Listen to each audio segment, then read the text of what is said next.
Hello friends, आज पढ़ा आम दशम श्रेणी जीव विज्ञान प्रथम अध्याय पोषण। यही चैप्टर केतेक ऑब्जेक्टिव टाइप क्वेश्चन सब देखा जहाँकि एग्जाम रे आसला बोलिकी।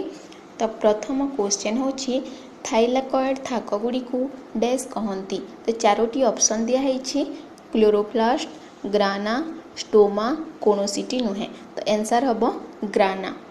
तापर देख 2 नंबर क्वेश्चन FDNADP एक डैश सहकारक, पुष्टिसार, एंजाइम, विजारक। आंसर कौन हम FDNADP एक एंजाइम अटे। सी ऑप्शन एंजाइम हम। तापर देख 4 नंबर क्वेश्चन इस चेरिकिया कोलाईर निम्नोक्त केउटी प्रस्तुत करे। से कौन प्रस्तुत करिथे? ऑप्शन देख B1, B2, B6, B12। से प्रस्तुत करिथे B12। तापर देख 5 नंबर क्वेश्चन अंधकार प्रक्रिया को डैश प्रक्रिया कहती। तो चारोटी ऑप्शन अच्छी केल्विन चक्र, साइट्रिक चक्र, अम्लजान चक्र, कोनोसिटी नुहे। तो कौन हम आंसर केल्विन चक्र। ऑप्शन नंबर ए केल्विन चक्र। अंधकार प्रक्रिया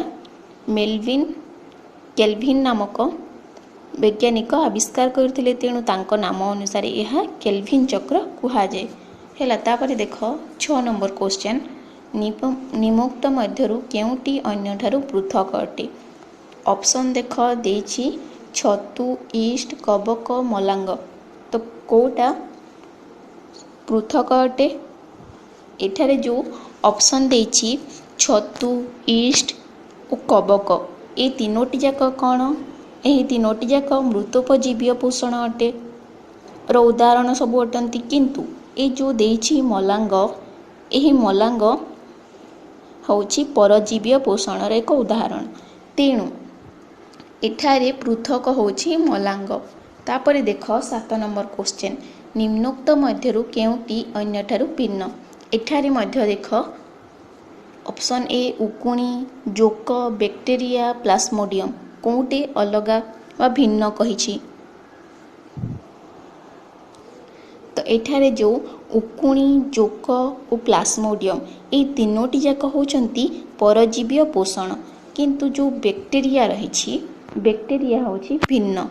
बैक्टेरिया होछि मृतोपजीवीय पोषण रो उदाहरण, से यह भिन्न अटे। 8 number question 2H2S plus O2 समीकरण द्वारा यह 2H2O प्लस 2S प्लस शक्ति उक्त समीकरण क्यों बैक्टेरिया द्वारा होता है? चारोटी ऑप्शन दिया है नाइट्रेट बैक्टेरिया, रसायश्लेषण बैक्टेरिया, गंधक बैक्टेरिया, साल्मन मोनेला बैक्टेरिया। तो आंसर कौन हम? आंसर हम सी गंधक बैक्टेरिया द्वारा यही समीकरण होता है। तापर देख 9 नंबर ग्लूकोज निम्नोक्त केउठारे संचय हुए। ऑप्शन चारोटी spongy parenchyma, sclerenchyma, xylem, stomata. तो यार आंसर हम ए स्पंजी पैरेन्काइमा। तापर देखिबा 10 नंबर क्वेश्चन गोटे ग्लूकोज अणु पाई केतोटी पीजीसी आवश्यक। ऑप्शन देछि 8टी, 6टी, 4टी, 2टी। तो आंसर हम डी 2टी। गोटे ग्लूकोज अणु पाई 2टी पीजीए आवश्यक होइथे। तापर देख 11 नंबर क्वेश्चन पाक नलीर चलन को डैश कहती। पुरःसरण, पुनःसरण, विसरण, परासरण। तो एठारे कन्फ्यूज हो ना पुरःसरण और पुनःसरण मध्य। तो यार आंसर हम जो पाक नलीर चलन को पुरःसरण। ऑप्शन नंबर ए पुरःसरण कहती। मोट स्थानदंत और मोट पोषणदंत द्वयर अनुपात केते? तो चारोटी ऑप्शन दिया है 1:3, 2:3, 2:5, 3:4। तो यार हम ये बोली जदि क्वेश्चन पड़ी थाए ताहले मध्य एमिति हिसाब से तुम कर। श्वानदंत आमर जो मनीषर प्रतिमाड़ी छेदक बा स्वानदंत रही थे 2टी और पेषण दंत रही थे 6टी। यहाँ को आम जदि डिवाइड करवा ताहले हम 1:3। तो यार यही जो क्वेश्चन रही एठारे ऑप्शन नंबर ए हम आंसर 1:3। तापर देखिबा आमे 13 नंबर क्वेश्चन निम्नलिखित केउ एंजाइम पुष्टिसार को सरल प्रोटीओज और पेप्टोन रे परिणत करि थाए। तो आंसर कौन हम एमाइलेज प्रोटीएज लाइपेज पेप्सिन। तो आंसर हम ऑप्शन नंबर डी पेप्सिन। तापर देख 14 नंबर क्वेश्चन निम्नलिखित केउटी अवद्रवीकरण रे सहाय्य करे कौटा करि थे एमाइलेज पित्त लाल जल। तो आंसर हम ऑप्शन नंबर बी पित्त। पित्त अद्रवणीकरण रे सहाय्य करि थे। तापर देख 15 नंबर निम्नलिखित मध्यरु केउटी खाद्य अवशोषण रे सहाय्य करि थे अंतः अंकुर बहि अंकुर अग्नाशय जेनुनम। तो आंसर कौन हम आंसर हम ऑप्शन नंबर ए अंतः अंकुर से खाद्य अवशोषण रे सहाय्य करि थाए। तापर देख 16 नंबर क्वेश्चन केउ प्रक्रिया द्वारा मल निष्कासन हुए पुनः सरण पुरः सरण विसरण परासरण। तो आंसर कौन हम बी पुरः सरण। पुनः सरण रही न थाए पुरः सरण यह सब बेले कन्फ्यूजन रे हेब नहीं कन्फ्यूज हेब नहीं। एठारे पुरः सरण जो पाकन चलन रही थे पुरः सरण से ही माध्यम रे ही अवशेष खाद्य जो रही थे मलाशय ठारे रही थे तापर किछि समय पर से ताहा मल द्वार दे निष्कासित होई थे। तो यही जो चलन रहिला ताहा पुरः सरण माध्यम रे ही निष्कासित होइला। तो पुरः सरण हब आंसर। तापर देख 17 नंबर क्वेश्चन लाल रे क्यों एंजाइम थाए। तो लाल रे थाए पेप्सिन थाए किंबा रेजिन थाए कि टायलिन थाए कौनसीटी नुहे। तो आंसर कौन हम ऑप्शन नंबर सी टायलिन।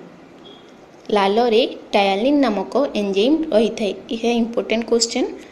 तापर देख 18 नंबर क्वेश्चन आलोक श्लेषण रे आलोक प्रक्रिया पई निम्नलिखित केउ उपादानर आवश्यकता न थाए आलोक जल अंगारकाम्ल पत्र हरित।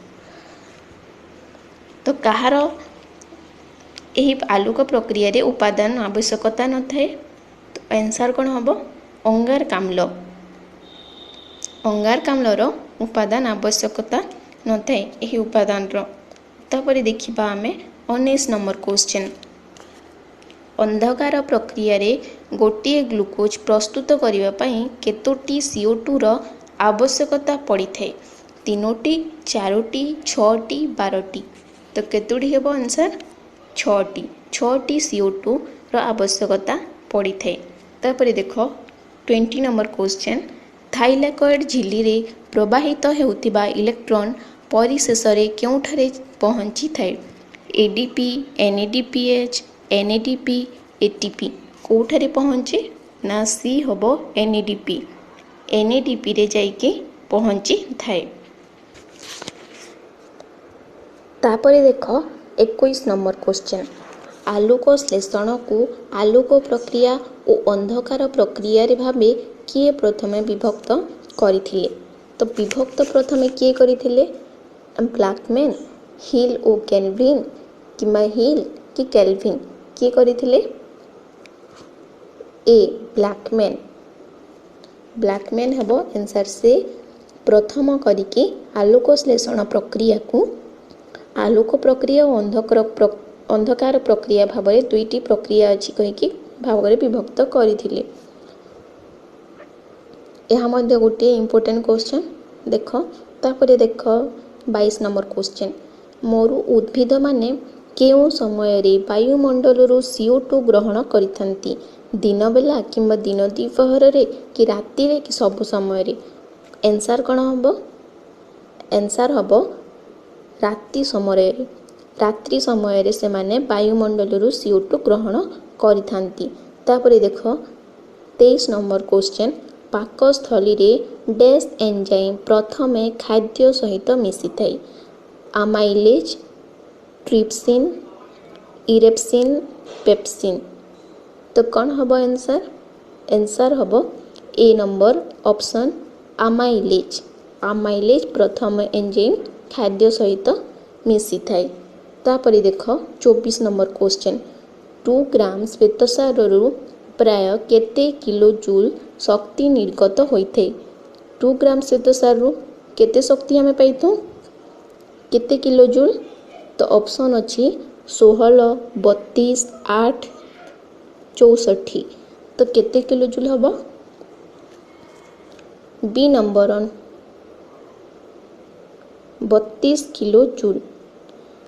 आमे एक ग्राम श्वेतसार रु बही पढ़ीचे 16 किलो जूल शक्ति निर्गत होइथे, तेबे 2 ग्राम पाई हम 32 किलो जूल शक्ति निर्गत होइथे। तापरे देख 25 नंबर क्वेश्चन, तो एमिनो अम्लर श्रृंखला द्वारा डैश गठित होइथे? पुष्टिसार, श्वेतसार, स्नेहसार, धातुसार। तो कौन सृष्टि होइथे? ए नंबर ऑप्शन पुष्टिसार। एमिनो जो अम्ल रहते ताहार श्रृंखला द्वारा पुष्टिसार गठित होइथे। तापरे देख 26 नंबर क्वेश्चन, ताप अपरिबाही होइथिबारु डैश शरीर को उष्म रखिबारे सहाय्य करिଥାଏ? बृकक, हृत्पिंड, फुसफुस, चर्बी। किए कौन हम आंसर? चर्बी। ऑप्शन नंबर डी चर्बी। चर्बी जो स्नेहसार रही थे से ताहा द्वारा कि चर्बी सृष्टि हुए। चर्बी कोठारे रही थे? आम चर्मर तल भागरे गोटे आस्तरण करिके चर्बी रही थाए। तो से चर्बी ही ताप अपरिबाही होइथिबारु शरीर को उष्म रखिबारे सहाय्य करिଥାଏ। तापरे देखिबा आमे 27 number question, 6CO2 plus 12H2 आलोक शक्ति होइतला बक द्वारा से कौन होते ना प्लस 6H2O प्लस 6O2 आ कौन कले ताहा समीकरणटी पूर्ण हो पारिबो? देख देछि C4H12O6, बी नंबर ऑप्शन देछि C5H12O6, सी नंबर ऑप्शन देछि C6H12O6 एवं डी नंबर ऑप्शन देछि C6H12O5। तो कौन कले यही समीकरण जो रही ताहा ठीक हो पारिबो? Option number C C6H12O6। तो यह जदि आम करवा ताहले देख कार्बन केतोटी अच्छी ना 6टी। तो एठारु आमे 6टी कार्बन पाइले। तापरे देख O2 ऑक्सीजन अच्छी एठारे 24टी, एठारे 12टी, एठारे 12टी रही, एठारे 12टी रही। तो H12 एठारे 12टी रहिला ओ एठारे 12टी हैला, तो 24 हैला। तापरे देख हाइड्रोजन, हाइड्रोजन मध्य एठारे 24टी रही। तो एठारे मध्य हाइड्रोजन यह मिसिकी 24टी हैला। तो यही भाव में समीकरण होची C6H12O6 हेबो आंसर। तापरे देखिबा आमे 28 नंबर क्वेश्चन, जल अणुर विघटन घटिले डैश आयन और अम्लजान सृष्टि हुए? तो यह सहज क्वेश्चन। देख अंगार ऑप्शन देछि जबक्षाजान, उज्जान, फॉस्फोरस, गंधक। तो आंसर कौन हम? आंसर हम उज्जान। जल अणुर विघटन कही। जल अणुरे देख केतोटी हाइड्रोजन रही थे बा उज्जान रही थे? 2टी और ऑक्सीजन रही थे गोटे। तो एठारे अम्लजान तो सृष्टि है गोटे और 2टी उज्जान। तो आयन ताहार जदि आमे विघटन घटिले कौन हम? उज्जान, आयन और अम्लजान सृष्टि होता है। तापरे देख 19 नंबर क्वेश्चन, 6ଟି RUBP सहित 6टी CO2 मिसी रुब्रिक्स साहाय्य 12टी डैश रे परिणत हुए। तो कौटा हम PGA, GAP, PGA किंबा NADP। तो कौन हम आंसर हम यार सी ऑप्शन PGA। 6टी RUBP सहित 6टी CO2 मिसी रुब्रिक्स साहाय्य 12टी PGA रे परिणत होइथाय।